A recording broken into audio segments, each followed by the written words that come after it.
Tomás Peters, bienvenido a Ojo en Tinta, ¿cómo estás? Muy bien, muchísimas gracias por la invitación, Nico. Bueno, recordar y agradecer que tú nos enviaste un audio de Roberto Bolaño, que es bien histórico y que pueden consultar en el sitio web de Ojo en Tinta. Sí, exactamente. Fueron hace varios años y cuando pensé en quién podía compartírselo a gente seria que quisiera recibir algo así, pensé en ustedes. Así que estoy muy contento ahora nuevamente poder conversar contigo y seguir en esta conversación. Muy bien, pues estamos muy agradecidos de conversar sobre un libro muy interesante para usted, señor auditor o auditora, que le interesa la cultura. Se llama La incesante brecha, políticas culturales y desigualdad en Chile, y es la primera publicación del Observatorio de Políticas Culturales. ¿Qué se siente ser el titular de esta histórica primera publicación de una nueva editorial?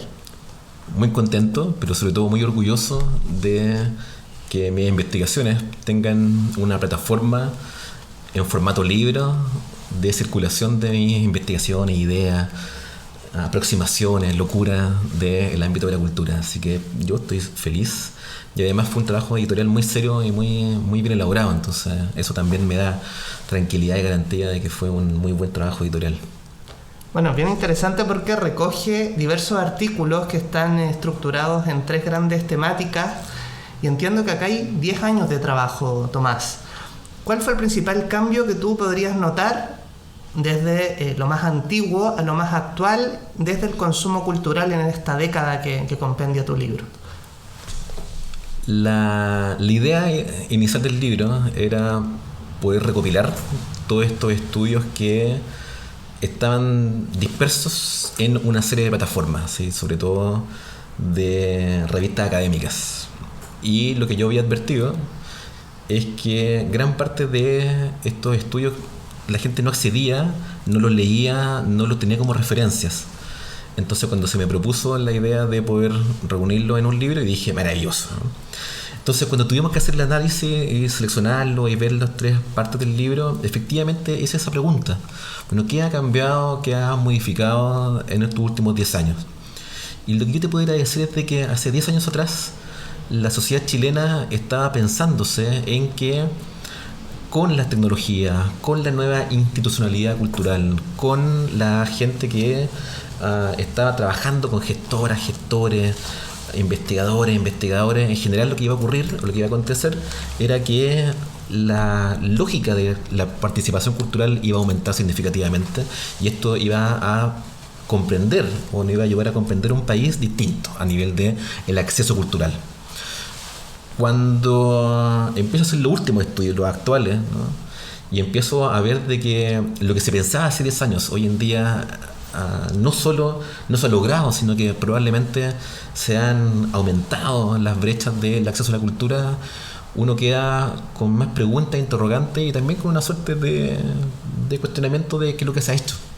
Y yo creo que hace 10 años atrás, ¿sí?, la pregunta era muy con altas expectativas, así como con una motivación del trabajo que está hecho, y 10 años después yo creo que tenemos que repensar lo hecho y resituar una pregunta fundamental sobre el derecho a la cultura, sobre el acceso a la cultura y sobre todo el pensar de cómo podemos como sociedad, ¿sí?, resolver este problema, ¿no?, que aparentemente el acceso a la cultura y las artes no está siendo bien resuelto por parte del Estado.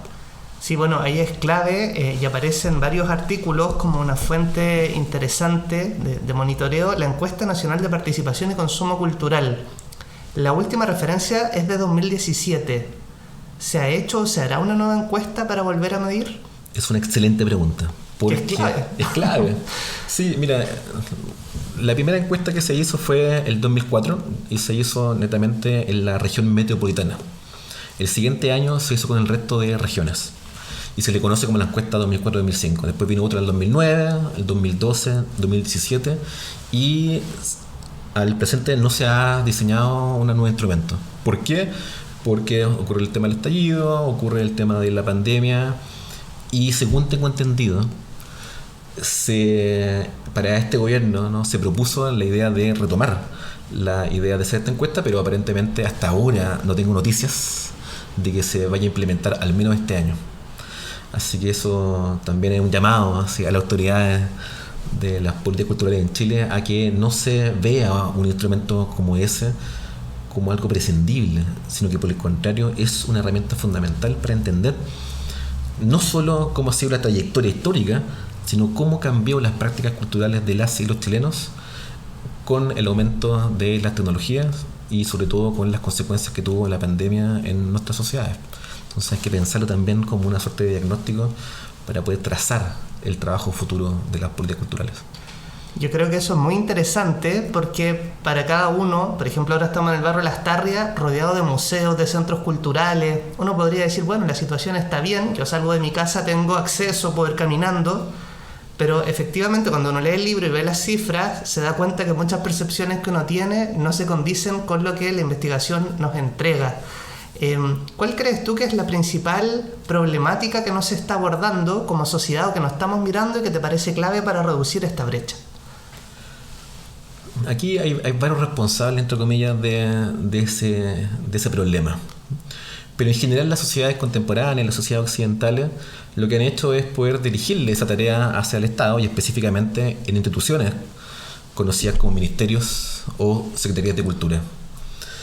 Cuando uno advierte esa tarea por parte de estos espacios, lo que ve es que en general estas instituciones se han encapsulado en resolver problemas que son quizás probablemente más inmediatos hacia el mundo cultural. Y eso me refiero directamente a que han intentado poder resolver los problemas estructurales del mundo artístico. Y han tenido, por razones presupuestarias, por razones de misión, visión de estas instituciones, tener que prescindir un poco de poder pensar las políticas culturales como políticas sociales. Es decir, de que tienen que pensarse hacia el todo social, hacia más el conjunto social. Hay muy buenos ejemplos en esto. Es como si el Ministerio de Salud atendiera o se preocupara de los médicos, o como si el Ministerio de Transporte se preocupara solamente de los conductores, o sea, de los conductores de transporte público, pero no de toda la sociedad.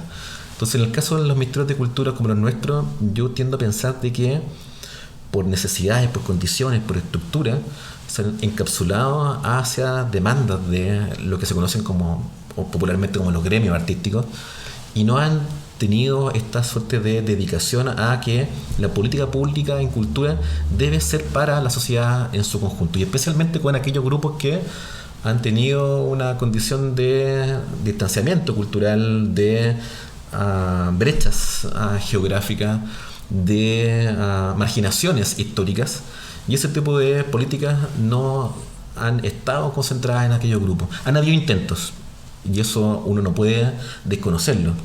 Han habido muchísimos programas que han intentado poder revertir esto y enfocarse en aquello, pero uno podría decir de que las políticas culturales orientadas a sus grupos históricamente marginados son, entre comillas, los familiares pobres de las políticas culturales. Y eso tiene consecuencias entonces en que básicamente, y esto es una de las polémicas que el libro intenta situar en cierta medida, es que en qué medida las políticas culturales en Chile se han enfocado o se han destinado a los sectores no solo con mayor capital cultural, sino que también con mayor nivel de ingreso económico, de capitales sociales, y han sido grupos que se han logrado beneficiar de los recursos públicos para su propio interés. Y eso tiene consecuencias también en la sociedad. Entonces, tú me preguntas, bueno, ¿qué es lo que hay, no? Como problema de esto acá? Yo te podría decir el problema del encapsulamiento de la política pública en cultura hacia resolver situaciones estructurales que tienen que enfocarse, pero que más bien han destinado la energía hacia el arte y mucho menos hacia comprender la cultura como un ámbito vivo de toda la sociedad en su conjunto. Sí, interesante ese desafío también. Hay distintos artículos, uno sobre las políticas culturales de la Unidad Popular, que está súper interesante, también otro sobre mediación, por ejemplo, y es interesante detenernos en dejar de pensar algo como aislado, ¿no? Por ejemplo, el museo como aislado de la escuela, aislado de la sociedad, que parece complejo implementarlo, pero por ahí va la solución, ¿no? Como pensar esto integralmente. Completamente de acuerdo con lo que tú dices. O sea, efectivamente, lo que la experiencia internacional señala es que todo ámbito cultural o artístico, como los museos, como los teatros, como las salas de concierto, etcétera, se tienen que pensar o han sido pensados no solo situados en su territorio, sino que también siempre en vinculación con las comunidades. No hay una política cultural si es que no está orientada hacia aquellos que disfrutan, se apropian de, y también sienten que no es algo exclusivamente para los profesionales, sino que también para la gente común y corriente. Es decir, la creación amateur es muy importante en las políticas culturales de los países que tienen una relación exitosa en las políticas culturales, porque refuerzan la capacidad creativa de la sociedad en su conjunto, y no solamente de los que se dedican a aquello. Entonces los museos territoriales, comunitarios, los museos, lo que hacen es poder recordar las memorias, pero también activar nuevas memorias, poder reforzar los relatos que hacen los grupos sociales donde están situados. Y aquello va permitiendo que con la escuela, con los profesores, con las profesoras, con los líderes sociales, con los líderes de los grupos de acción de los territorios, se permiten hacer sinergias de cuidado, de protección, de reflexión, de amistad cívica, que va contribuyendo entonces a que las sociedades tengan una lógica democrática mucho más sólida. Y yo siempre he pensado, y de hecho a mis estudiantes yo le hago este ejercicio de gestión cultural, que se sitúen afuera de sus centros culturales o de sus teatros, etcétera, y le pregunten a la gente, bueno, ¿usted conoce este teatro? ¿Qué piensa de este teatro? ¿Cómo se imagina este teatro? ¿Qué usted piensa sobre lo que podríamos hacer en este teatro? Lo que comúnmente yo veo en los ejercicios con mis estudiantes es que la gente que convive en el barrio no sabe, no conoce, no se imagina, ni tampoco ha establecido un vínculo con estos lugares. Entonces la gente que trabaja en estos espacios se sorprende de que la gente que los rodea no sepan de su existencia. Y ese tipo de cosas es lo que no debería ocurrir. Claro, y para un público general estos lugares pueden ser sagrados, ¿no? Yo trabajé un tiempo en la Biblioteca Nacional y la gente o entraba solo para el Día del Patrimonio o le intimidaba, ¿no? Este edificio, este palacio, y creo que hay una labor que podemos hacer de acercarnos, de mediar, como dice uno de los capítulos. Tomás, encuentro muy interesante, se va repitiendo este contexto chileno para quienes nos escuchan desde otros países. El libro de Tomás obviamente tiene énfasis en Chile y aparecen algunas palabras de contexto que me parece clave que nos detengamos. Se habla mucho de una alta desigualdad y de exclusión social. ¿Qué puede hacer la cultura con estas palabras que nos parecen tan malas y contra las que como sociedad decimos luchar? Cuando yo entré a investigar este tipo de temas, comúnmente lo que uno encuentra en la literatura de este mundo es que la cultura siempre se presenta o se exhibe como algo beneficioso socialmente, como algo que tiene una condición innata de que la cultura resuelve muchos problemas sociales, de que la cultura es un catalizador de que la cultura es un elemento que nos va a proteger de. Pero muy pocas veces advertimos de que la cultura también está relacionada directamente y lamentablemente directamente con elementos que no siempre queremos ver. Uno de esos es la inequidad, la exclusión, la marginación, las prácticas culturales que no siempre son consideradas como beneficiosas socialmente.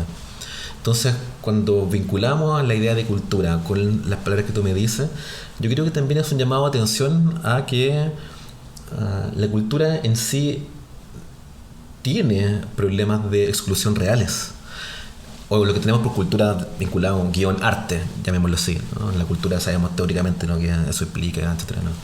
Pero sí, cuando pensamos este tipo de fenómenos, no podemos solamente ver el lado bueno o el lado amigable de la cultura, sino que también cuando recordamos la pregunta incómoda sobre, bueno, esto también, ¿qué puede esconder? Ahí aparecen todos estos elementos, estos conceptos que son incómodos, que surgen y que no siempre sabemos bien cómo resolverlo. Pero sin embargo la respuesta o el remedio a aquello también puede estar por el mismo ejercicio cultural. La misma cultura sabe que para poder resolver problemas sociales ella es una herramienta fundamental. Y ese tipo de cosas uno tiene que tenerlas muy en claro. Por eso yo, cuando mi vocación, entre comillas, como investigador, es que a las personas que trabajan en el mundo de la cultura no se autoperciban como seres que están siempre en el lado bueno de la moneda o en el lado bueno de la historia, sino que también decir, bueno, en qué medida mi acción, mi actuar, mi oficio, también puede ser un catalizador de desigualdades, de imaginaciones, que no siempre somos conscientes de aquello. Te pongo un ejemplo muy burdo, quizás después lo conversemos, pero que a mí últimamente me interesaba mucho para investigar. Y es que en sociedades como las nuestras, nosotros tenemos un fuerte arraigo, una fuerte herencia colonial. Chile, tú sabes bien, tiene más años como país colonial que como país republicano, independiente. Es decir, tenemos 300 años de una herencia colonial que lo que hizo fue justamente pensar espacios como teatro municipal, como bibliotecas, como espacios de música, etcétera, como lugares que eran excluidos a la mayoría de la población. O sea, la época colonial era un lugar que estaba pensado para poder excluir a gran parte de la población. Luego eso es reemplazado cuando Chile alcanza la independencia por las élites. Las élites construyeron sus lugares para reforzar sus símbolos, para reforzar su relato. Y eso se modifica o se intenta trabajar con ese artículo que tú mencionabas con el tema de la unidad popular recién en la segunda mitad del siglo XX. Entonces, a lo que quiero ir con esto, como para terminar, es que en la cultura, y así yo le llamo siempre, también la herencia de otro profesor que se llama Pedro Huel, es el nombre de un problema, no es una solución per se. Cuando hablamos de la cultura siempre tenemos que pensarlo como un problema que tenemos que diseccionarlo bien para entender cómo entramos a trabajar con ella. Sí.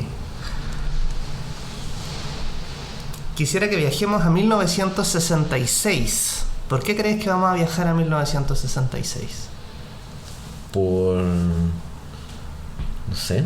Ahora lo sabrás. A ver, hay muchas cosas el 66. Bueno, el 66, el Pacto Internacional de Derechos Económicos, Sociales y Culturales señala los estados partes, entre el que se encuentra Chile, en el presente pacto reconocen el derecho de toda persona a, este es el artículo 15, participar en la vida cultural, y B, gozar de los beneficios del progreso científico y de sus aplicaciones.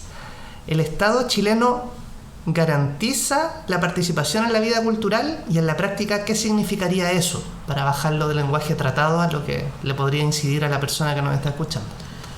Esto es un tema inevitable de poder conversar, ¿no? Porque es fundamental reconocer de que en Chile ya llevamos varias décadas donde los derechos culturales, entre comillas, están garantizados por parte del Estado. Y bueno, de hecho no solamente del 66, ¿no? Sino que también ya con la Declaración Universal de los Derechos Humanos, el artículo 27 ya señalaba los mismos elementos que tenían involucrados, solamente que ahí se refuerzan, ¿no? Y después con Mondiacult, el 82, es lo mismo, ¿no? Yo soy de los que cree que el problema que tenemos en nuestras sociedades es que, si bien los derechos culturales existen, por una parte no los reconocemos, ¿sí? Y segundo, tampoco hemos sabido exigirlos.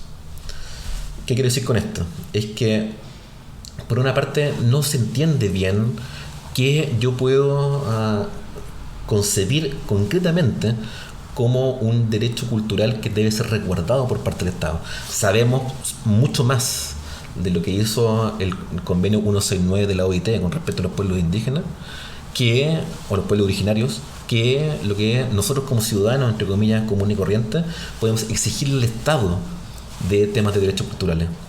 Es más, en Chile, si tú vas a los tribunales de justicia y tú le dices, señor, yo siento que en mi comuna X, donde no hay biblioteca, no hay lugares, no se están cumpliendo mis derechos culturales, los tribunales se declaran hoy en día incompetentes, porque no hay jurisdicción, no hay memoria jurídica de que logre qué se tiene que hacer en esos casos. Eso por una parte, ¿no? Y lo segundo, que tampoco tenemos una exigibilidad por lo mismo, porque no sabemos en la historia cómo podemos exigir la aplicabilidad de estos derechos culturales. Yo siempre lo he dicho en otras charlas, lo que probablemente se debería hacer hoy en día, más que reforzar la existencia de los derechos culturales, se debería realizar una pedagogía de la exigibilidad de los derechos culturales. una pedagogía social, una pedagogía más amplia, donde logremos decir como efectivamente, si esto se carece, yo tengo el derecho de ir a tribunales y exigir que esto se reponga como política pública, pero al mismo tiempo te tiene problemas. Por ejemplo, en México, que tiene muchísimo trabajo avanzado en esto, una vez una comunidad exigió que habían sacado un monumento de un personaje histórico, y esa comunidad consideraba de que ese monumento construía y reforzaba su identidad territorial. Entonces el Estado o las autoridades deberían resituar aquello, ¿no? Pensemos también en Chile, o sea, hoy en día perfectamente alguien podría decir como yo quiero a mi general Baquedano porque eso construye mi identidad, construye mi relato biográfico, construye o sitúa mi historia como ciudadano, como individuo en un Estado-nación que conocemos como Chile, y por eso exijo mi derecho cultural de que esto sea repuesto. Entonces es conflictivo el tema de los derechos culturales, no es fácil resolverlo, porque no es simplemente decir, sí, yo quiero más biblioteca en mi comuna, sino que también tiene consecuencias en las disputas simbólicas de los grupos sociales. Sí, bueno, el caso de Baquedano es bien particular porque no está el monumento al general Baquedano, pero la estación de metro se llama Baquedano, por ejemplo, ¿no? Entonces, ¿qué es lo que se borra, qué es lo que no, con qué criterio? Es interesante. Totalmente, porque las sociedades además tienen la necesidad social de tener que permanentemente modificar los símbolos. Sí.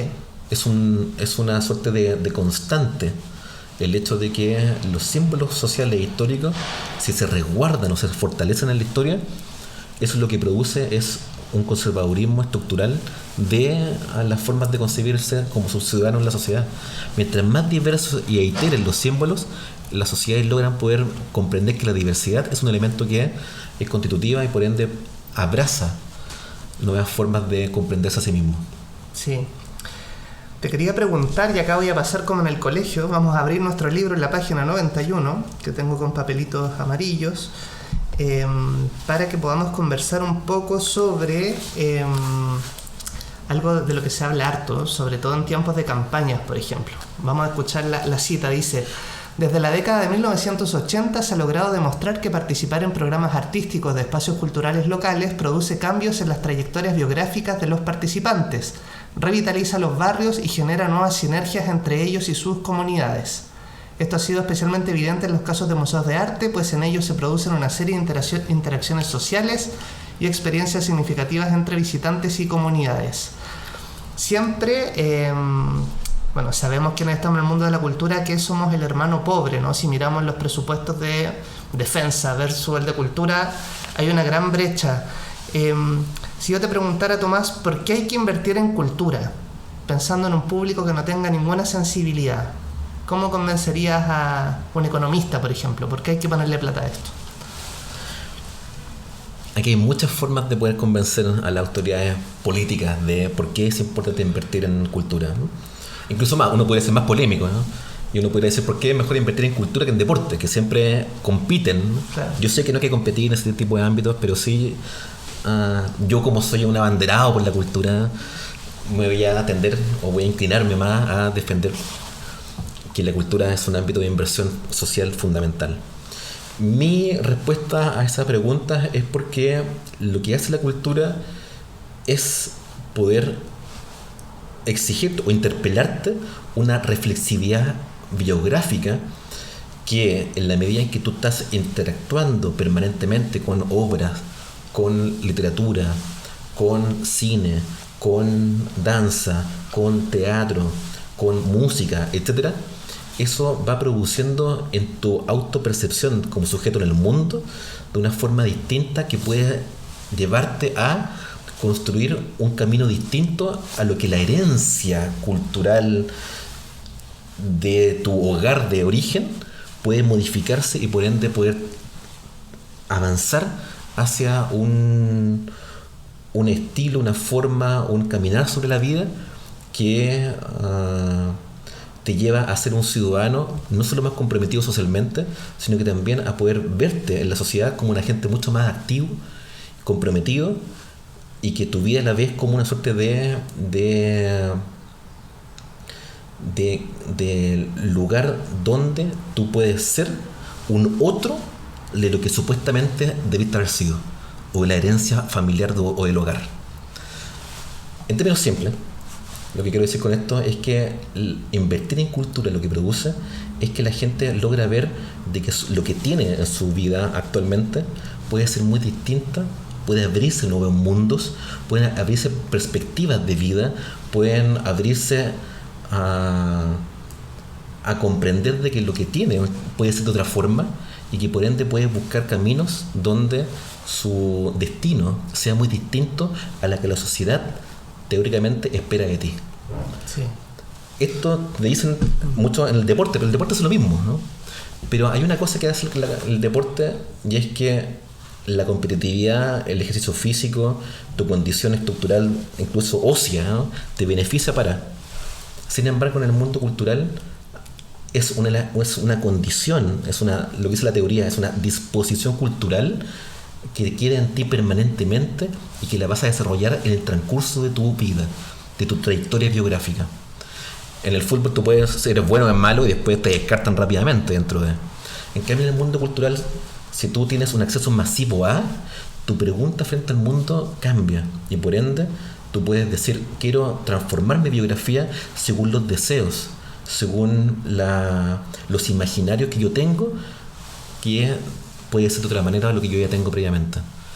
Por eso es que la cultura, como trabaja con símbolos, con formas con interrogantes culturales, con incomodidades biográficas, con formas de poder concebir el mundo de otra forma, eso a la larga siempre va a tender a construir un ciudadano que tenga un compromiso político, democrático y una sensación de que su vida finalmente la pudo construir en base a sus proyecciones, deseos y formas de pensar de una forma distinta a lo que teóricamente la sociedad quería construir.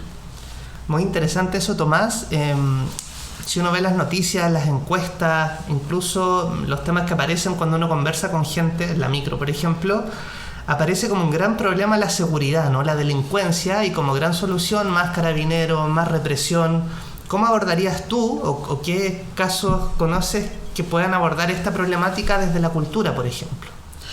Comúnmente se piensa que la cultura es una suerte de paliativo o es una suerte de política pública que se puede complementar con otras acciones que son, entre comillas, beneficiosas para la sociedad.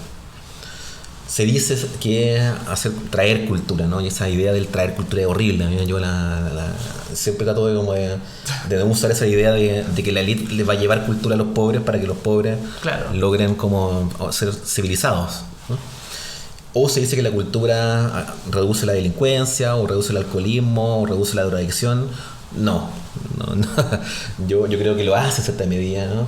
Pero yo creo que, uno puede el acceso a manifestación artística, pero sobre todo a talleres, a formación amateur, a descubrir que la creación artística no es algo de los expertos, sino que también lo puede hacer cualquier ciudadano cuando desea poder expresarse socialmente. Lo que eso produce es, más allá de resolver el problema de la delincuencia, más allá de resolver problemas lo que hace es poder concebir que la sociedad puede ser distinta o puede ser de otra manera, ¿sí?, donde el respeto, el cuidado, la protección al otro sea un elemento de respeto común. ¿Qué quiere decir con esto? De que la cultura es muy difícil que logre resolver problemas estructurales. Los problemas estructurales de la sociedad, como la desigualdad, como la marginación, como los elementos así, la cultura en sí no va a poder ser una solución a esta complejidad estructural. El problema estructural de la sociedad la resuelve la distribución equitativa de los recursos de la sociedad. La desigualdad social se resuelve con políticas públicas que se basan en la justicia social, en la redistribución y en la democracia como un valor central. ¿Qué puede hacer la cultura con eso de acá? Es que la cultura puede, sí, efectivamente, ayudar que en esas comunidades los chicos, las chicas, las personas generalmente que viven en esos territorios excluidos o marginados puedan ver de que a través de la expresión cultural, artística, simbólica, sensibles, su vida puede ser no quiero llamar la palabra mejor, pero sí pueden transformarse en una lógica de una búsqueda, de una interrogante biográfica que te lleva a decir como, mira, mejor prefiero tomar un camino distinto frente a la vida que seguir lo que mi herencia social, territorial, barrial quiere que yo sea, un delincuente, entre comillas. Yo soy lo que cree que más bien seduce la cultura, más bien puede irritar algunos elementos. La cultura puede seducir a que ciertas personas, ciertos grupos, ojalá masivamente, logren poder hacer un giro en su biografía buscando un nuevo sentido sobre ella. Pero no creo, yo no soy de lo que cree que la cultura puede ser como una suerte de un tónico que va a lograr resolver estos problemas. Los otros problemas son tan estructurales que se resuelven con más democracia y con más política pública, reduciendo o buscando reducir la desigualdad. A mí me ha sorprendido mucho una cultura urbana en torno a el trap, por ejemplo. Hay ciertos grupos, no sé, videoclips de jóvenes con armas, con una cultura muy capitalista también, de un auto caro. Se ha estudiado lo suficiente esa cultura que me parece interesante y que si uno lo ve desde las plataformas digitales tiene una audiencia enorme. ¿Qué está pasando con eso? ¿Quién lo está viendo? Mira, una de las cosas interesantísimas que... Tú me hiciste una pregunta muy buena al principio. ¿Qué ha ocurrido de los últimos 10 años hasta el presente?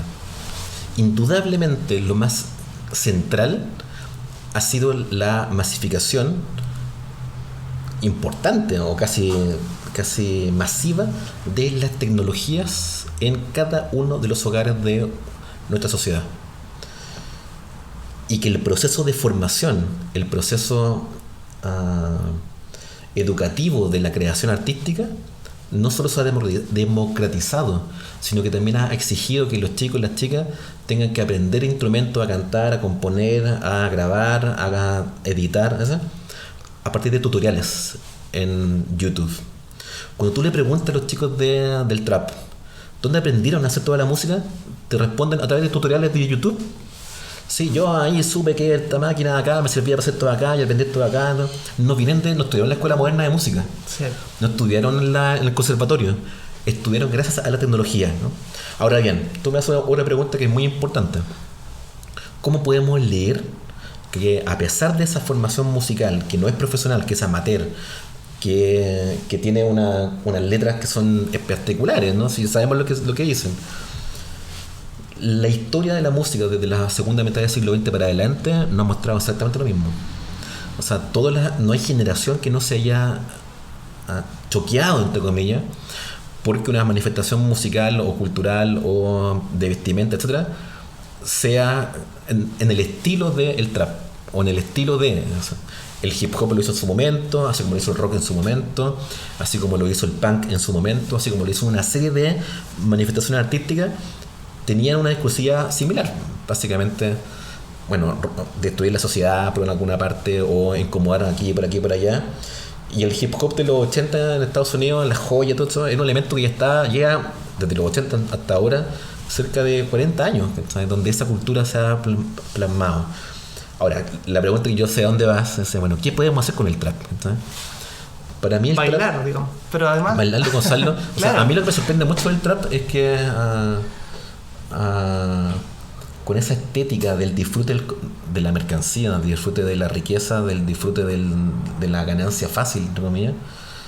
Sí, es un discurso que tiene una suerte de interrogante social que nos dice, bueno, ¿queremos una sociedad así? A mí no me parece de esa forma. Pero la impresión que me da a mí es que a futuro este tipo de música, este tipo de expresión artística sí puede abrir un camino a que chicos y chicas jóvenes, vean de que en la creación artística, en la creación musical, en la profesionalización de este tipo de prácticas, en abrir escuelas de música en esos territorios, en que esos barrios vean que la música, la creación, con la tecnología, etcétera, puede ser una vía de creación de sujetos otros, es una ganancia, ¿no? Hay un caso muy notable con respecto a esto, que es el caso de DJ Méndez. No sé si tú has visto la historia de DJ Méndez, pero DJ Méndez básicamente era, entre comillas, un personaje con problemas con la ley en Suecia. Y cuando llega ante el juez, según cuenta la historia, puede que me equivoque, le dice, bueno, ¿y a ti qué te gusta hacer? Y él le dice como, bueno, cantar, tocar música. Y el juez lo condena a grabar un disco. Oh. Entonces le dicen, ya, mira, te vamos a dar tal hora, bueno, tienes que pagar lo que has hecho, pero te vamos a dar horas para que tú puedas grabar el disco con un productor y lo que tú digas. Y ahí, bueno, verás lo que hace tu vida, ¿no? Entonces yo soy lo que cree que es más bien una oportunidad el trap para poder acercarse a estos territorios para crear y tratar de, entre comillas, seducir para que la búsqueda biográfica no sea a través de la ganancia de las joyas o de los autos o de la pistola. A mí eso me llama la atención también, que es como... Sí. Total. Pero que no es todo el trap, digo. Yo habré visto el video más pistolero, digamos, pero es interesante también. Sí. O sea, que eso no sale en la tele, no sale en la radio, es una cultura paralela a lo oficial, que es bien interesante. Es una locura. Sí. Porque yo te insisto, a mí algo que me sorprende mucho de las investigaciones es que demuestran que esos chicos aprendieron a hacer eso con cero nivel profesional.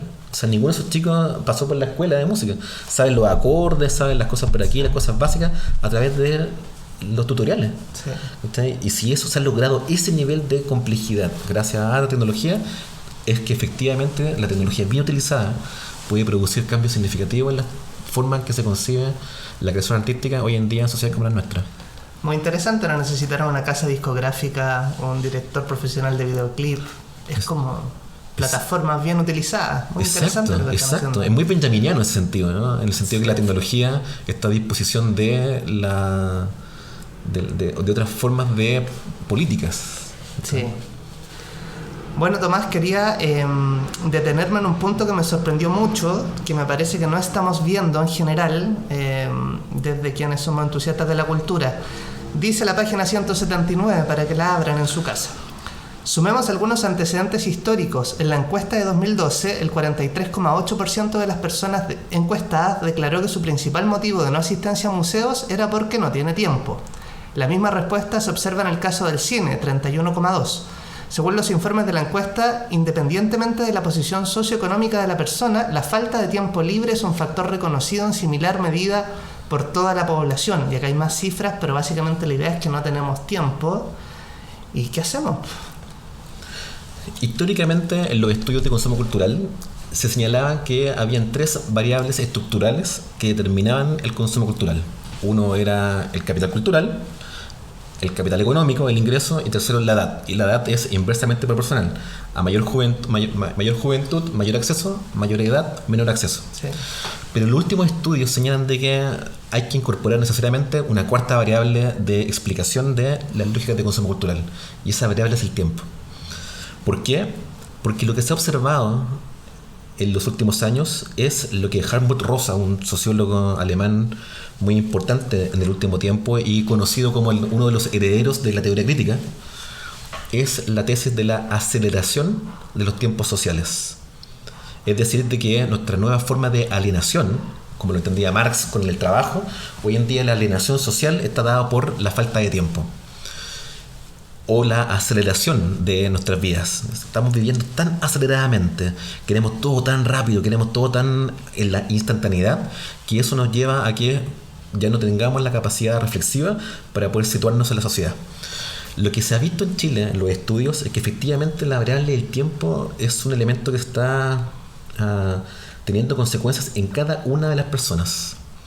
Hoy en día no solo vivimos más, hoy en día no solo se nos exige tener que trabajar más años de vida, no solo se nos exige estar permanentemente disponibles en WhatsApp para poder responder inmediatamente los elementos, sino que nuestras formas de comportamiento están cada día más aceleradas. Yo le pregunto a mis estudiantes cuando quieren comprar algo, ¿qué es lo primero que buscan? Me dicen Mercado Libre. Yo le digo, sí, mira, Mercado Libre. ¿Y cuál es el segundo criterio que utilizas para Mercado Libre? Ojalá que llegue el mismo día, profe. Wow. Entonces yo les digo así como, ¿y eso por qué? Porque, profe, porque lo quiero ahora. Y eso le digo, ¿y eso por qué? Me dice, porque el streaming, me dicen, porque, no sé, la comida, que ahora viene por Rapid o viene por pedido ya, está en el nivel de la rapidez y la instantaneidad, que eso está teniendo consecuencias en nuestra forma de convivir la vida. Entonces, lo que ve en ese estudio, que yo cuando lo vi, era muy interesante porque las estadísticas demuestran claramente de que los chilenos no solo tenemos una vida acelerada, sino que tenemos que administrar el tiempo a tal nivel de que las expresiones culturales tradicionales están teniendo cada vez menos interés por parte de la población. ¿Por qué? Porque, por ejemplo, en el cine, que tú necesitabas antes ir a la hora exacta que daba la película, hoy en día la película tú sabes que va a estar unos meses después por streaming y la puedes ver cuando tú has organizado tu agenda del día a día para poder ver esa película. ¿Sí? Y eso a nivel más estructural.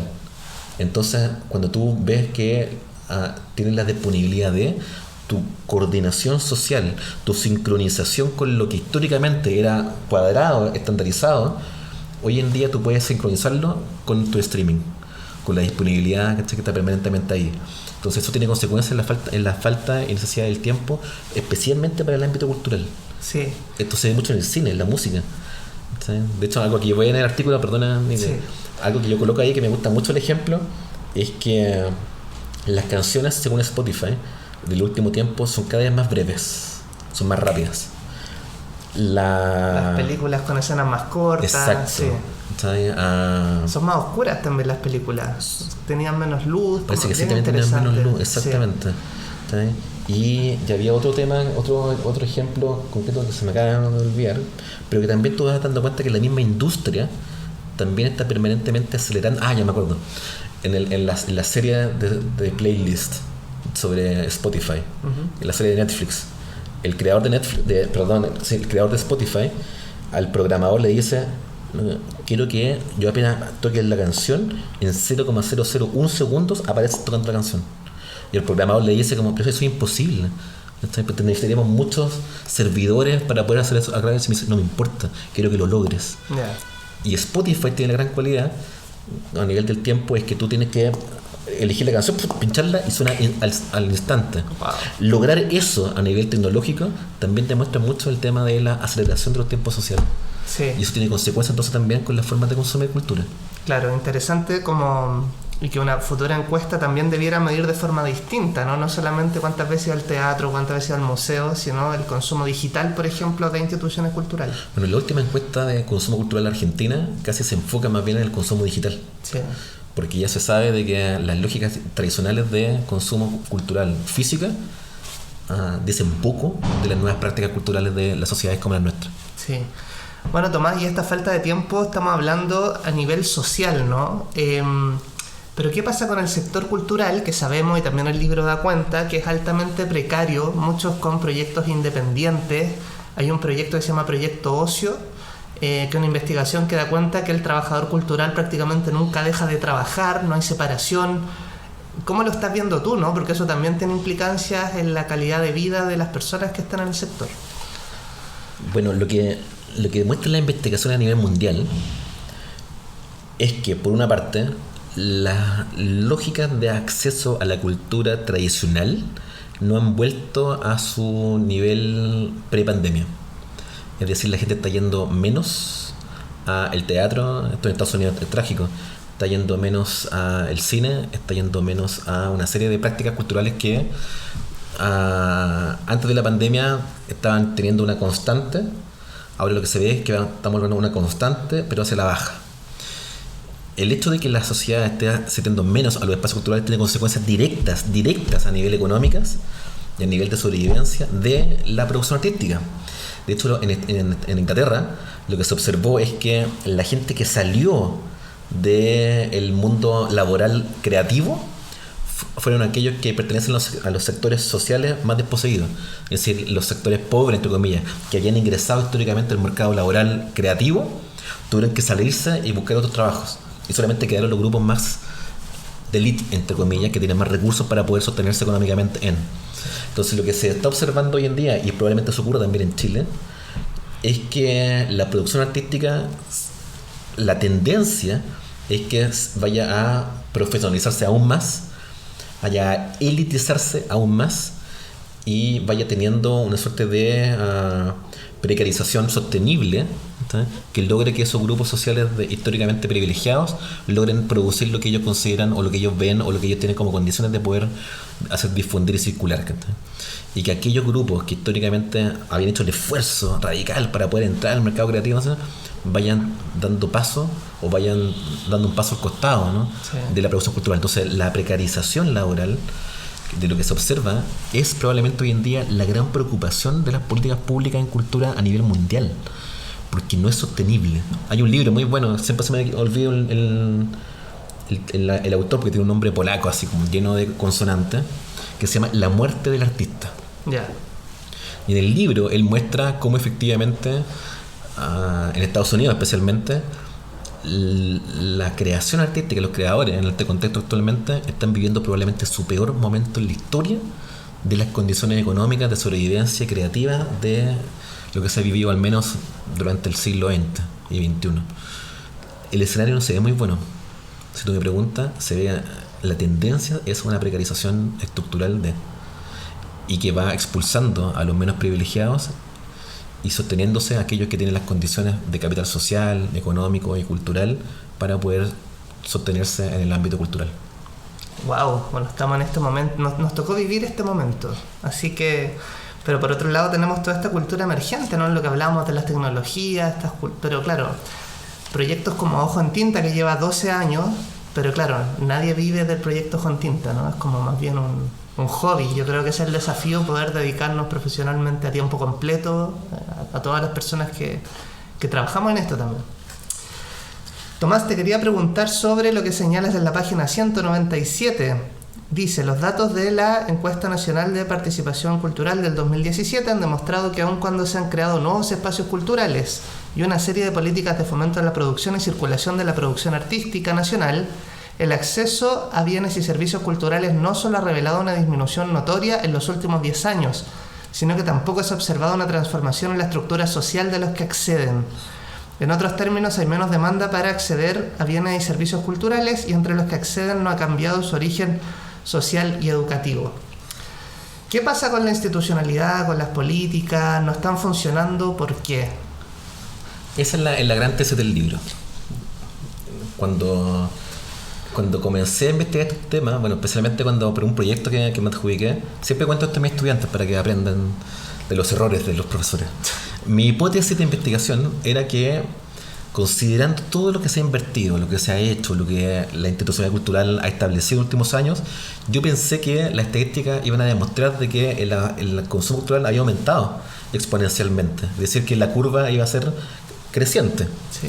Y cuando salen los resultados de la encuesta, ¿sí? Y muestran el escenario catastrófico, entre comillas, que de hecho si tú lo ves, la política pública, la política, bueno, cuando se crea el ministerio todo, no difunden los resultados. Si tú ves ahí, no hay tanto, se refuerzan algunas cosas por aquí y por allá, pero no se difunde así como el gran logro, el gran éxito, sino que por el contrario se hace como un poco, se hacen los giles. Y yo tengo la impresión de que hacer una encuesta también tiene ese temor, como de demostrar de que efectivamente se ha disminuido más y que por ende el trabajo que se ha hecho en el ministerio ha sido incluso más cuestionable. De hecho, hay una columna de opinión que escribe Cavallo, el periodista toculea, que él dice, ¿se necesita tener un Ministerio de Cultura? ¿Oye? Esa pregunta es brutal, porque la pregunta va a la llaga y dice, ¿en qué medida necesitamos una institucionalidad tan grande para algo que está demostrado que no ha tenido consecuencias beneficiosas para la sociedad? Esa pregunta la encuentro brutal. Yo soy de los que cree que la institucionalidad siempre ha pensado poder revertir esto, o siempre ha tenido las ganas de hacer una historia distinta. De hecho, la creación de la ley 21.045, que es la que crea esta nueva institucionalidad, tiene como principio justamente es hacer todo lo contrario. Y lo que uno ve es que no. Yo creo que la implementación de la ley fue de una irresponsabilidad total, no solo a nivel presupuestario, sino que también lo que la ley se plantea y lo que realmente se puede implementar está en un registro muy distinto. Pero sí, lo que yo creo es que la institucionalidad ha puesto el esfuerzo en poder revertir. Pero lamentablemente nuestras sociedades, como la chilena y en general las latinoamericanas, está el nivel de precariedad artístico, de precariedad cultural, está en el nivel de desigualdad estructural de la sociedad, está el nivel de herencias estructurales de inequidad y de marginación, de que es muy poco lo que podrías haber hecho igual el Ministerio de Cultura. Es muy poco lo que efectivamente como margen de maniobra pudieron haber sido para poder revertir esta situación. Y esto no quiero quitarle responsabilidad a los ministros, las ministras que han pasado en el proceso, sino que sobre todo mi interrogante está en qué nivel no hemos sido capaces de poder revertir condiciones de desigualdad más estructural de la sociedad. Y en el ámbito cultural es un ámbito que se refleja con claridad, con evidencia concreta. Y eso nos lleva entonces a tener que repensar, bueno, ¿qué hacemos? ¿Cómo medimos esto? ¿Cómo lo establecemos como una política pública? Y en ese sentido yo creo que uno puede criticar, sí, hay que hacerlo a la institucionalidad. Lo que hablábamos un tiempo atrás, ¿no? Yo creo que la televisión, por ejemplo, ha jugado un rol muy preocupante en esto. Yo creo que la televisión pública en especial ha carecido en las últimas décadas de una preocupación real o de una responsabilidad sobre la difusión cultural. Yo creo que en esos ámbitos es fundamental. O sea, aún hoy la televisión sigue siendo el principal medio de acceso de la noticia, de la información de la población. Hoy en día los jóvenes no, los jóvenes, las estadísticas muestran que los jóvenes están cada vez viendo menos televisión. Sí. Y ese tipo de cosas, lo que quiero decir con esta interrogante es que tampoco la institucionalidad cultural ha logrado demostrarle a DIPRES qué puede hacer para mejorar esto en su propio ámbito, ¿no? De hecho, yo podría decir que la gran tesis polémica es que probablemente la DIPRES es más Ministerio de Cultura que el Ministerio de Cultura. La DIPRES es finalmente lo que establece gran parte de las decisiones en política cultural en Chile. Sí, la DIPRES, la Dirección de Presupuestos, para quien no sepa, los que entregan los recursos dividen el erario nacional. Los que entregan los recursos también entregan finalmente los símbolos. Claro que sí. Bueno, muy interesante, nos seguimos sorprendiendo ya llegando a las últimas preguntas con Tomás Peters, sociólogo, bueno, y ya lo dijimos al principio, doctor en estudios culturales por el Birkbeck College. ¿Quién era Birkbeck? ¿Un señor o no? Sí. ¿Sí? Birkbeck es un empresario mecánico. ¿Ya? De mediados del siglo XVIII, ¿ya? No, siglo XIX, perdón, que crea un politécnico en Inglaterra, que es un politécnico que está orientado para enseñarles o para educar a sus trabajadores. Birkbeck es conocido en Inglaterra porque se enseña en la noche, en la tarde-noche. Yeah. Es como una universidad vespertina. Y es conocida en el mundo como de izquierda porque su origen era poder educar a los obreros de la revolución industrial. Wow. De hecho, el gran como rector o presidente del college histórico fue Erich Hobsbawm, el historiador, que es el gran historiador de marxista y del Partido Comunista que llega ahí también por una figura política, ¿no? Entonces Birkbeck es el apellido de este gran visionario que crea este instituto politécnico para los obreros con el fin de educarlos, pero al mismo tiempo teniendo una emancipación social, política. Muy interesante, ¿eh? Somos fans del... Hacia el final del libro hay un artículo bien interesante sobre las políticas culturales de la Unidad Popular, ¿no? Y como estamos en este contexto de los 50 años del golpe, ¿qué es lo que reflotarías de este plan que tenía la Unidad Popular en materia cultural que podríamos aplicar al Chile actual? Es una muy buena pregunta porque en cierta medida es irresoluble igual, así como pero cuando yo investigué, y hay muchos investigadores que han hecho este trabajo, que es muy impresionante en aquello, es que es primera vez que la pregunta por las políticas culturales como tal se inserta en el programa de gobierno. Eso es innovador dentro de la historia debemos decir, los planes de gobierno de los presidenciables, y eso ya hace como un gran giro en la historia del problema de la política cultural. Lo segundo es que indudablemente el mundo cultural, el mundo artístico, se produce un gran proceso de democratización del hacer artístico masivo. Recordemos que la universidad en los 70 empieza a alcanzar un nivel de masividad histórica. Entonces la sociedad tiene por primera vez también una masa de creadoras y creadores que, reforzados por la industria tecnológica de ese entonces, sitúa a la figura del creador y la creadora bajo una lógica de un actor social relevante. Lo que hace la Unidad Popular es decir como, sí, este actor emergente que surge de la segunda mitad del siglo XX, que es un artista que se escucha en la radio, que antes no existía, que se ve en la televisión, que antes no existía, que se lee en las revistas, que antes no existía. Todo ese elemento que está ahí, el artista cumple un rol muy clave y la Unidad Popular lo ve a este actor, a esta actriz cultural como un elemento fundamental para poder sumar en un proyecto revolucionario. Lo tercero que también podría decir acá es que lo que hace la Unidad Popular es decir, como, bueno, esta gente masiva que no proviene de los sectores de élite viene con una nueva manifestación de la cultura popular que se reconoce como una manifestación artística que tiene que ser valorada, reconocida y fomentada por parte del Estado. Hacia atrás, ¿sí? Y esto Beta Parra es un gran caso de eso, ¿no? Que le cuesta, pues, no sé cómo entrar al mundo del reconocimiento. La cultura popular durante la Unidad Popular, para la redundancia, empieza a cumplir un rol muy importante para poder narrar la historia que se está construyendo. Hacia atrás, la historia era narrada por las élites, era narrada por los grupos que representaban gran parte de, ¿no?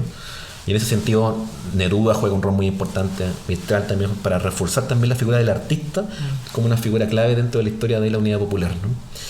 Y en último término, y esto es muy importante para recordar en el presente, es que por primera vez el Estado cumple un rol muy importante en la circulación de bienes y servicios culturales. No solo con los sellos, no solo con Quimantú, no solo con el cine, no solo con el teatro, etcétera, sino que el Estado lo que empieza a observar ahí es que más allá de tener una política bajo la lógica de los realismos socialistas, ellos ven que en la medida en que el Estado logra poder hacer circular símbolos en base a la democratización cultural, se busca de que la sociedad logre poder tener una suerte de conciencia otra con respecto a su propia historia. Y eso yo creo que hoy en día podemos transferirlo al presente. Si el Estado tomara un rol importantísimo, clave, en de que la circulación de obra es importante para que el todo social logre acceder a y logre tener una facilidad, entre comillas, en el reconocimiento de que ese tipo de oferta es importante para sus vidas, es fundamental. Te lo pongo como un ejemplo muy burdo, quizás polémico, pero por ejemplo, yo no puedo creer que el Fondo del Libro siga imprimiendo libros que se vendan en librerías. Que ya están financiados por fondos públicos. Que fueron financiados en su investigación, claro, en su escritura, en su edición, en su impresión, en su edición, en su... Todo fue financiado por el Estado y después está siendo vendido por un privado en una librería X. O sea, eso como política pública te dice mucho de lo que sí la Unidad Popular tenía muy en mente. Era que si esto fue creado por el Estado, esto tiene que ser con el menor costo posible para que logren masivamente ser considerado eso como un elemento que me pertenece, es mi derecho. Y yo lo que siempre, no recuerdo que yo no viví en esa época, pero siempre cuando yo leo y estudio, digo, ¿qué es lo que hizo la Unidad Popular con Quimantú? Que es lo que más se conoce. Y el ejemplo que siempre se da es el tema de que una cajetilla de cigarro igual a un libro. Hoy en día en Chile se dice que quitándole el IVA al libro se modificarían muchas lógicas. Falso. Está demostrado estadísticamente y empíricamente de que la oferta y la demanda del libro en Chile es inelástico por el tema del precio. Si tú disminuyes el precio, no sé, a 1.000 pesos, a 2.000 pesos, disminuyes del libro, no tiene ninguna consecuencia en el acto de compra del libro, que es básicamente el IVA. Sí. Si un libro te vale de 1.000 pesos, 2 lucas menos, no va a tener ninguna consecuencia en la forma de la compra de ese libro. Sin embargo, si el Estado financió completamente el libro, al menos venderlo al costo para que vuelva ese impuesto, entre comillas, ese costo vuelva a ser reinvertido en más libros, sí, el ecosistema del libro sería muy distinto a lo que estamos viendo hoy en día. Sí. Entonces ese rol del Estado en la circulación de obra es muy importante y yo reconozco a la Unidad Popular como un elemento que intentó hacerlo en todos sus ámbitos. Sí. Y que es bien impresionante, estamos cerca del Centro Cultural Gabriela Mistral, que se construyó en 275 días. Estamos también cerca de las Torres de San Borja, que también fueron obra de la Unidad Popular. Y uno se empieza a sorprender, ¿no? Cómo se hicieron tantas cosas en tan poco tiempo. ¿Será que había como un sentimiento de pertenecer, ¿no? De formar parte de este proyecto? Que claro, ahora nadie va a trabajar si no le pagan, lo que le tienen que pagar es la cultura post de la dictadura también.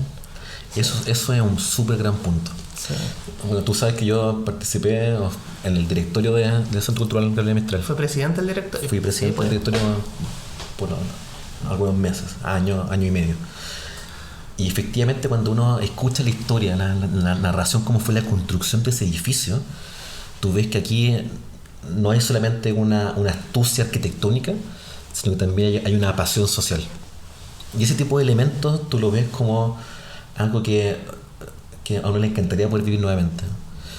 Que le encantaría que lograr ese espíritu donde la sociedad vea que el trabajo conjunto permite poder hacer obras magníficas, ¿verdad? Claro. Y ese tipo de cosas, sí, pues uno lo echa de menos. Y también uno, con esta experiencia actual de los vaivenes de la sociedad, es dramático, aunque tú no sabes finalmente dónde vamos a llegar con ese tipo de nuevos modelos de sociedad que estamos imaginándonos en el presente. Bueno, y ahora el paradigma, para quienes no sepan, en cultura es fondos concursables, básicamente, donde uno tiene que hacer un formulario, un proyecto y entra a competir con muchos actores. Es bien triste ver cuando salen los resultados de los fondos y hay gente que celebra y otra como que está muy desanimada. ¿Cómo cambiar ese paradigma, no? Porque también es competir todo el rato en un sistema que tampoco está dando abasto a toda la gente que quisiera contar con el apoyo público. Una de las cosas que yo dije en una cuña hace varios tiempos, hace un par de años atrás durante la pandemia, fue que yo dije, probablemente las políticas culturales en Chile han reforzado la desigualdad social. Es decir, que aun cuando las políticas se plantearon como un agente de reducción más bien han reforzado la desigualdad. Y eso es polémico decirlo. Uno de los ejemplos o los indicadores así concretos de eso se puede observar en el Fondart. ¿Por qué? Porque si tú ves en la historia de quienes se han adjudicado más fondos, comúnmente tienen varios elementos en común. Viven en las mismas comunas, provienen de los mismos colegios u universidades y poseen capitales culturales, económicos y sociales que se han reforzado históricamente a través de la concursabilidad. Porque la concursabilidad, por último, si fuera un concurso aleatorio, así como tú dirías, como bueno, aquí entra a la tómbola y la tómbola decidirá libremente, pero la competencia está haciendo correr, entre comillas, gente con muy buena alimentación y con muy buen entrenamiento desde chico, desde niño, con gente que tiene de nutrición y que ha tenido problemas. Esta metáfora del fútbol, ¿no? Entonces tú cuando ves esa competencia, ese concurso, es un concurso que nace con una lógica desigual. ¿Qué es lo que han hecho otros países para poder reducir aquello? Como Inglaterra, es que tienen la misma lógica de concursabilidad, y tienen una estructura mucho más compleja, ¿no? Pero lo que ellos hacen es una estructura de seguimiento y acompañamiento con los proyectos. Si tú tienes un proyecto que no es adjudicado, y ellos te dicen, bueno, discutámoslo por qué ese proyecto no fue adjudicado. No es que te castiguen como, no, que aquí le faltó no sé qué cosa y perdió. Sino lo que hacen otros países más complejos, con mayor recursos, es que dicen, ya venga para acá y veamos cómo fue evaluado. Ya que para esto te tiene que modificar esto de acá, mire, haga esto de acá, piénsalo de acá. ¿Ha pensado con quién va a intervenir? Ya, intervenga con este grupo de acá, porque este grupo de acá tiene estas carencias, y te empiezan a fabricar que tu proyecto tenga una injerencia social mucho mayor. Entonces, cuando ya se ve que tu proyecto está bien armado, entre comillas, te dan el financiamiento. No le dan el financiamiento a cualquiera, no puedo decirlo así, ¿no? Sino que te exigen, entre comillas, tener que elaborar algo que el Estado, entre comillas, decide que debe ser intervenido a través de ti. Ahora, esto a nivel creativo es muy complejo, ¿no? Porque hay una cosa que hay proyectos que tienen una vocación de intervención social y tienen esa facilidad de acompañamiento, y los de creación. El modelo que optó Chile de selección no lo hace el Estado. La selección lo hacen los pares. Sí. Y los pares comúnmente, y hay muchísimas otras investigaciones que dicen que los pares siempre van a dictaminar en beneficio de su grupo social. Sí. En su grupo de sus pares. Sí. En los grupos que te dan confianza con respecto a ti. Siempre, aunque no digan que no, todos los estudios dicen que de hecho hay uno que tengo en mente en el caso canadiense, que los tipos demuestran de que efectivamente los jueces siempre dictaminan en preferencia a su grupo de pertenencia. Sí. Entonces eso lo que hace es seguir reproduciendo las lógicas de desigualdad. Ahora, ¿cómo se modifica eso?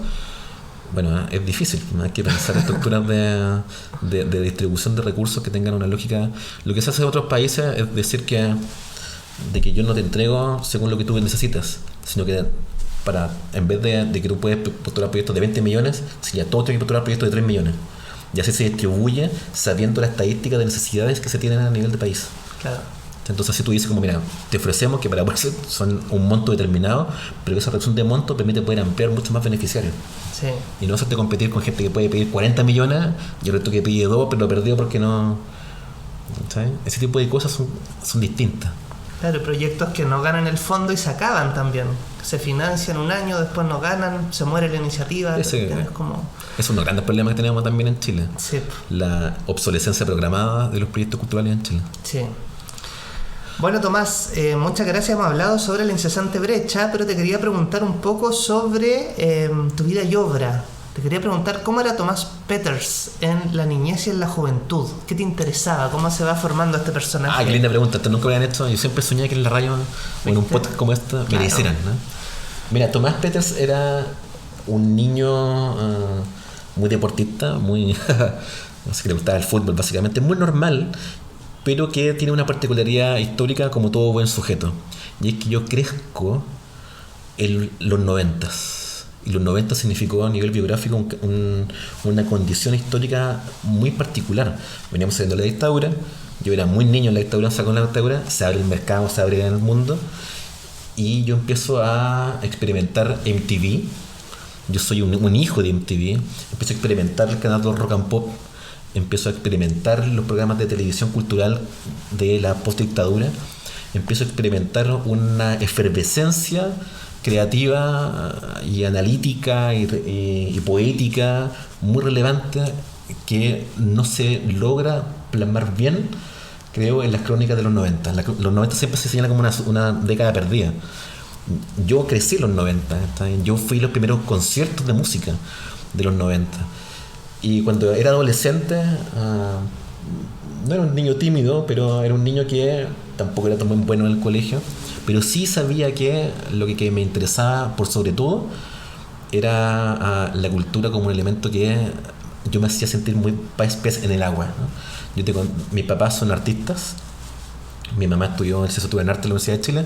Mi papá también, en la época cuando la escuela estaba en el Museo de Arte Contemporáneo, no termina la carrera, no lo termina, pero en mi casa estaba, como dice bien Bourdieu y todo lo que dice el libro, estaba lleno de libros en mi casa, de cuadros. Iban intelectuales a mi casa, y yo veía y escuchaba sus relatos y me impresionaba y me hablaban de Frankfurt y yo así como quiero conocer Frankfurt. Hablaban de Berlín, yo quiero conocer Berlín. Piensa que yo cuando acaba el muro de Berlín me acuerdo perfectamente. Yo viendo la televisión así como se cae el muro de Berlín, ¿sabes? Y yo viendo la tele como cabros chicos, y mi papá así, tomá el muro de Berlín, y era como, ¿qué es el muro de Berlín? Es la historia. Entonces era un niño que crecí inmerso en el mundo cultural como un ámbito de comodidad, ¿sabes? Yo iba no sé, para conquistar a las chiquillas, que íbamos justo a los museos, vamos a una exposición de arte que supe acá, porque me informaban, tenía muchos elementos vinculados en ese ámbito, ¿sabes? Entonces me gustaba mucho, y como tampoco era tan buen estudiante, pero sí sabía que el ámbito cultural iba a ser mi ámbito donde yo me podía desenvolver con tranquilidad y con felicidad. Y hasta el día de hoy yo siento que esa decisión biográfica que tomé no era tan difícil tomarla, porque me sentía parte de una vida donde yo sabía que me podía hacer sentir como un niño como contento, un adolescente contento. Y la pasé bien, yo la pasé bien en la adolescencia, la disfruté harto, fui a harto conciertos, harto lanzamiento de libros, chicos, y miraba ese mundo y decía como... Yo de hecho, no te contaba, pero yo quería estudiar periodismo cultural, o sea, ese era lo que tú haces, ¿no? O sea, como... Mira, yo quería ser sociólogo. Así como, o sea, a mí me encantaba el periodismo porque yo me llevaba el periodismo y me encantaba la escritura, porque bueno, en mi época los diarios eran muy claves, La Nación, yo me acuerdo en mi colegio leer La Nación, porque La Nación domingo era como el diario que teníamos que leer, ¿cachai? Para poder entender los fenómenos. Y está la parte cultural, la entrevista a la MB, la entrevista a Raúl Ruiz, ¿cachai? Entonces tú dices como tiene esta gente, y era como una suerte como de explosión cultural que yo creo que ha sido poco valorada dentro de la historia reciente del Chile post-dictatorial. Este podcast se llama Libros para salvar al mundo. ¿Tú estás de acuerdo con ese postulado? Totalmente. ¿Por qué? Porque la cultura escrita ha sido probablemente la invención más revolucionaria que se ha tenido para poder pensar un elemento que es muy importante, que es el descubrimiento del futuro. Si no hubiera sido por la escritura, por los libros, por la creación artística, etc., hubiera sido muy difícil poder construir imaginarios de futuro subjetivos frente a un mundo u otro. Yo creo que, a diferencia de la imagen, a diferencia de la música, etc., la escritura, y especialmente la modernidad, produjo entonces una suerte de revolución cognitiva, de que a partir de la abstracción de las palabras tú puedas construir un imaginario de cómo pensar algo que no tenemos aún presente, pero que sí lo podemos crear. Y eso lo hace la ficción, eso lo hace el libro, eso lo hace la obra literaria. Bueno, y también volver al pasado, ¿no? Sí, claro. Si no podemos volver al pasado, no podemos construir. Claro. ¿Sí? Yo pienso en la Biblia, por ejemplo, ¿no? Tanto que dependemos del cristianismo, está basado en un libro que llegó acá, las traducciones, todo configuran nuestra vida, porque la gente se casa, porque la gente, no sé. Totalmente. Los ritos funerarios, todo depende de un libro. Todo depende de la escritura. U otras religiones también de su propio libro. Exacto. Sí. Entonces, los modelos de vivir en conjunto dependen de reglas escritas. Un libro, una constitución, un libro. Exacto. Sí, y te quería preguntar porque en el libro sale una referencia a un museo que publicó en redes que decían volveremos a abrir cuando volvamos a la normalidad. ¿Crees que ya volvimos a la normalidad? Un profesor mío, que aunque yo quiero mucho, le mando un saludo a Pedro Huel, dijo: lo que estamos viviendo hoy en día es que no vivimos normalidad, ni tampoco vivimos las transformaciones. Y esa es una situación incómoda. Yo soy lo que cree que estamos justamente en un limbo. No hemos vuelto a la normalidad, porque no hemos vuelto a algo que nos sitúe como una estabilización de las expectativas de sociedad, pero tampoco estamos viviendo y probablemente tampoco vamos a vivir las transformaciones soñadas. Y esa situación es angustiante, angustia pura. Y ese limbo yo creo que lo que estamos viviendo en el presente. No hay normalidad ni tampoco hay transformación. Ni Baquedano arriba del plinto.